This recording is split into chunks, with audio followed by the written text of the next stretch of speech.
Hello everybody and welcome to Daybreak TV. I am Canadian hip-hop artist Daybreak and I want to take you on a little trip down memory lane when I used to live in Beijing, China, and I got heavily involved in the underground hip-hop scene there. What's it like over there, or if this was 10 years ago, what was it like at that time? I'm going to show some clips from old TV shows I was on, and also we're going to talk a little bit about the government cracking down on hip-hop culture in general in their media and see where that is headed. That's all up next on Daybreak TV.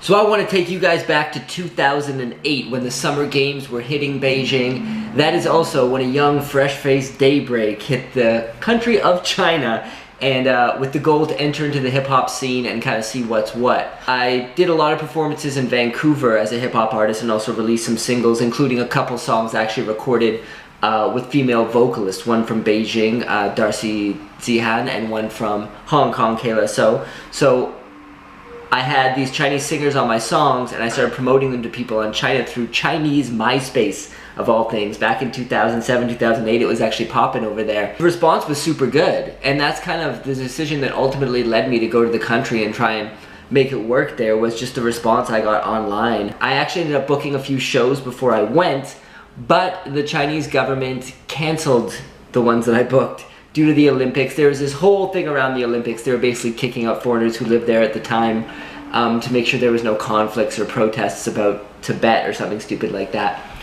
But regardless, it affected some of the shows I had booked, but nonetheless, I did end up getting involved in the scene. A major difference between China and a lot of other places in the world is that when you perform as a foreigner who is a rapper, you generally get booked to perform in clubs that are already full. So I'm talking clubs on a Friday, Saturday night that are totally packed, and they want something to break up just the DJ. So you got the DJ spinning his tracks, and then they'll take a break and they'll have foreign performers. You need to perform cover songs because at that time, we're talking 2008 in China, hip-hop was not known at all. There wasn't much of a hip-hop culture. It was really underground. A lot of the Chinese rappers I hung out with, shout out to Phoenix Cry, FK Moses and Brassface, MC Lear.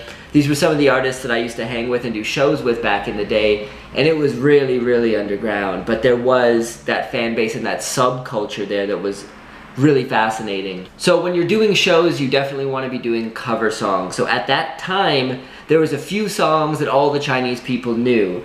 Kanye West Stronger was a song I used to do, Flow Rider Low, if you can fucking believe it or not. We used to do Black Eyed Peas tracks with other singers, often like as a group. I would do the rap section. And then I would occasionally sneak my own original in there if the vibe was right. But you really had to read the room, because at that time in China, like I said, people didn't really know hip hop. So if you weren't, and we were performing to packed clubs, so if you started doing a song that they didn't know or going off on your own material, they would kind of stop dancing and just stare at you. So you learn pretty quick, do not do your own shit. And these gigs paid pretty well. I was able to make a decent living off of performing shows on and off. So you kind of had to stick with what the crowd wanted and what the promoter wanted, but it was nonetheless super fun and a really surreal experience. Rapping in China also brought along with it some very interesting opportunities. I almost signed a contract with Jackie Chan's record label. So they wanted to put together a group, essentially, which was a foreign rapper, me, and a Chinese MC, and then also a Chinese female singer. So it'd be kind of like pop and hip-hop mixed together. And they had us all for a meeting, the three members they wanted, me and the Chinese rapper and singer. The contract was insane. It was like 10-year contract. They take like 80 or 90% of your money, something crazy. And they wouldn't let me do shows to make ends meet in the meantime, and they wouldn't pay for my living expenses or food or anything. So it was a situation where like, oh, we don't know when you'll debut. You'll be training though, and then we'll eventually debut you. But in the meantime, you're not allowed to do any of your solo musical endeavors, which was kind of how I was making my living at that time. So basically, they were telling me, you have to go teach English now. because you're not allowed to do concerts if you're signed with our company until our group debuts. So I had to turn it down, but I thought that was kind of a cool story about almost getting signed to Jackie Chan's record label. So to give you guys kind of a more in-depth look at what it's like, I'm going to now show you some clips from a TV show made about my life and about me entering the hip-hop scene in China. It was released on Beijing's Travel TV. So without further ado, let's take a look. On the stage, before I'm really nervous, and when I get on stage, the nervousness goes away and turns into energy. The goal with being live is to hold the attention of the people who are there as much as possible. So I've done about 50 live shows in my hip-hop career, and plus I've played live in rock bands and stuff. As a hip-hop performer, it's more difficult than in a rock band because though I have dancers and singers, you know, the focus is on me and I have to personally try and hold everyone's attention. So you have to look people in the eye, you have to really draw in their energy and put your own energy out there so they can feel your performance a lot. So that's what I try to do whenever I'm on stage.